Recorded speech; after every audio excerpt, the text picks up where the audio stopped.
Is your Honda key fob failing to lock the doors? Let's diagnose the problem. Start with the simplest solutions. First, replace the CR2032 battery. A weak battery is the most common culprit. If that doesn't work, resynchronize the fob by entering your car with a working key, cycling the ignition to on, and pressing the lock button multiple times. Check your specific model's manual for the exact resync procedure. If problems persist, examine the fob buttons for stickiness or damage. Clean them with isopropyl alcohol. If cleaning fails, the button or the entire fob may need replacement. Remember to not apply too much pressure when trying to resync or replace any parts. Take it slow and be diligent. If basic fixes don't resolve the issue, the problem may be with the door lock actuators.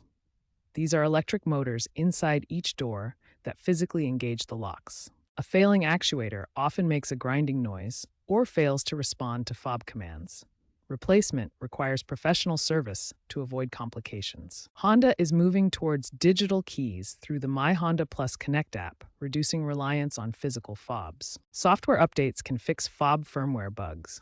For persistent issues, use Honda's online diagnostics tool or consult a certified technician to protect your warranty. Newer Honda models rely more on software solutions, so stay updated with over-the-air patches for your vehicle.